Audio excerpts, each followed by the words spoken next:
जैसे आपने विराट कोहली को देखा होगा मैच खेलते हुए, वो पहले ही जाके वर्ल्ड कप नहीं खेलता है।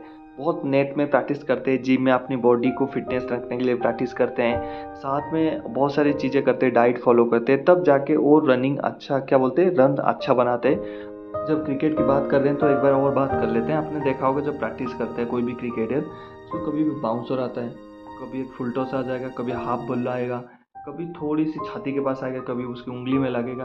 तो डिफरेंट टाइप का बॉल आता है और उसको सीखता है वो डेली टू डेली बेसिस पे, इसको कैसे थप्पड़ मारा जाए और छक्का में चौका में बदल दिया जाए। तो उस चीज़ का वहाँ पर प्रैक्टिस होता है। सेम आपकी डिफेंस एस्पिरेंट की लाइफ भी ऐसा ही है। तो आपको क्या करना पड़ेगा, प्रैक्टिस करना पड़ेगा। जैसे जैसे प्रैक्टिस सेट आप लगवाओगे, मॉक टेस्ट पेपर दोगे, डिफरेंट टाइप का क्वेश्चंस आएंगे आपकी माइंड में, आपके सामने, आपको उसको फेस करना चाहिए। कभी भी प्रैक्टिस सेट करने के तरीका मैं अभी बताऊंगा थोड़ी देर में, ऐसे ही प्रैक्टिस करना, ठीक है। तो जैसे डिफरेंट टाइप के क्वेश्चंस आपके अंदर में आएगा, हर साइड से आएगा, आप उसके साथ फेस टू फेस होंगे, आप उसकी क्वेश्चन को ढूंढेंगे, आंसर्स को ढूंढेंगे। ढूंढने के बाद आपको फंडामेंटली फार्मूला पता चलेगा, कुछ शॉर्ट ट्रिक से पता चलेगा, कुछ अपनी ऑनलाइन कोचिंग से लोगे, कुछ गूगल से लोगे, कुछ चीज़ें लोगे। लेते टाइम ना आपके अंदर एक चीज़ बढ़ेगा, दैट इज़ कॉल्ड कंसिस्टेंसी और पेशेंस। ये दोनों चीज़ें आपके अंदर बढ़ेगा। और जो खोजने की एक होता है ना, सर्च करने की, एक्सपेरिमेंट करने की, ये क्वालिटी आपके अंदर बिल्डअप होगा अभी से। अगर यूथ में कुछ चीज़ों को ढूंढने की और उसके जानने की अगर क्वालिटी बिल्डअप होता है, वो बहुत आगे जाता है, अच्छा चीज़ में जाता है। ज़रूरी नहीं है कि आप फौज में अगर नौकरी नहीं करते तो आपकी लाइफ बर्बाद हो जाता है, आप एक अच्छा इंसान भी बन सकते हो उसके साथ। तो प्रैक्टिस सेट करना आपके लिए इम्पोर्टेंट हो जाता है। उसमें क्या होता है, आपके मार्क को बूस्ट करता है। आप नॉर्मल सिलेबस कंप्लीट करके जाओगे तो आपके 200 से 80 मार्क तो आ जाएंगे, आप रिटेन क्वालिफाई कर लोगे, लेकिन मेरिट लिस्ट में कभी आपके नाम आएगा ही नहीं। दैट इज़ पर आपको मॉक टेस्ट पेपर और प्रैक्टिस सेट करना ही चाहिए। करोगे तभी आपके जो नंबर है 160 150 के ऊपर जाएगा और आपकी नाम मेरिट लिस्ट में आएगा। और जो वर्दी आपने देखा है सपने पहनने के लिए, कभी अपनी गर्लफ्रेंड के साथ फ़ोटो खिंचवाने की, अपनी मदर फादर को सैल्यूट करने की, वो चीज़ें अपना होगा। आप प्रैक्टिस सेट करने की तरीका, रूम को बंद करिए, प्रैक्टिस सेट ढूंढिए, आपके एग्जाम पैटर्न को समझिए कि इतना एग्जाम पैटर्न है मेरा, 60 मिनट का 200 मार्क का है और 1 घंटे का टाइमिंग है। तो एक क्वेश्चन का 4 मार्क है। रूम बंद, लॉक, टाइमिंग स्टार्ट और वहीं से क्वेश्चन स्टार्ट। जैसे ही 60 मिनट हो गया, पेन डाउन, जहाँ पर भी हो वहीं पर पेन डाउन। ईमानदारी अपने आप रखिए। यहाँ से अगर आप खुद को चीट करेंगे तो आगे जाके कैसे आप सिलेक्शन लोगे। तो यहाँ पर ईमानदारी अपने साथ रखिए।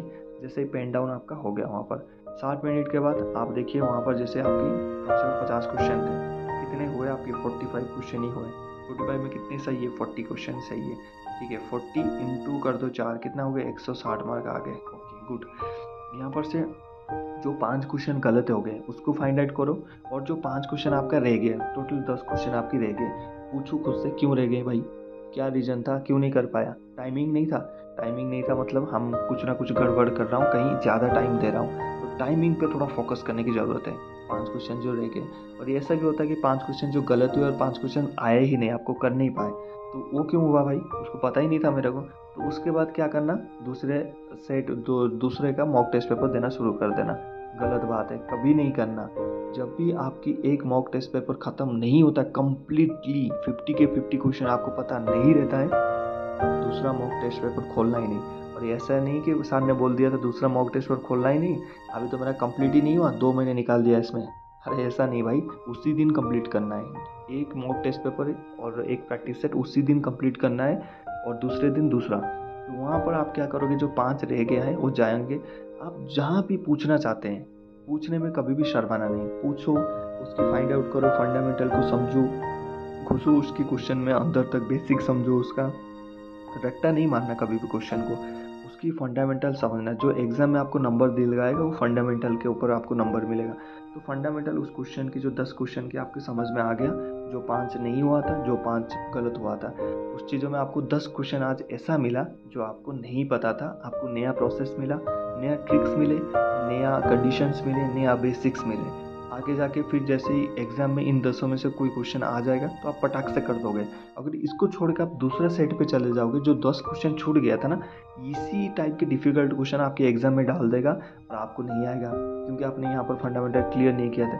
कभी भी ये नहीं रखना कि कल कर लूँगा इसको, दूसरा मॉक टेस्ट पेपर दे देता हूँ, नहीं, कल नहीं, वेंचर आज होगा तो आज ही होगा, आज ही कंप्लीट होगा, कल नहीं।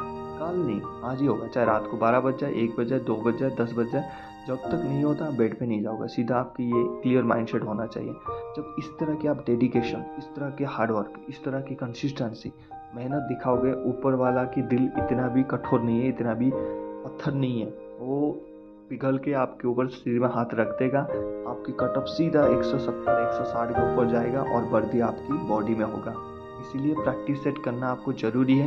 अगर आप चाहते हैं सीरियसली आपके नाम मेरिट लिस्ट में जाए, अगर आपको सिर्फ क्वालिफाइंग मार्क लाना है तो जाइए सिलेबस के साथ, और ऐसे ही अपनी जो रोता हुआ कहानी सभी को बताते रहना। कोई आपकी सक्सेस वाला कहानी बताएगा और आप रोते हुए कहानी बताते रहना। डिपेंड आपके ऊपर करता है। मेरा काम था आपको स्ट्रांगली ये चीज़ें बताना। फॉलो करते हो नहीं करते हो आपकी मर्जी है। बाकी थैंक यू, जय हिंद।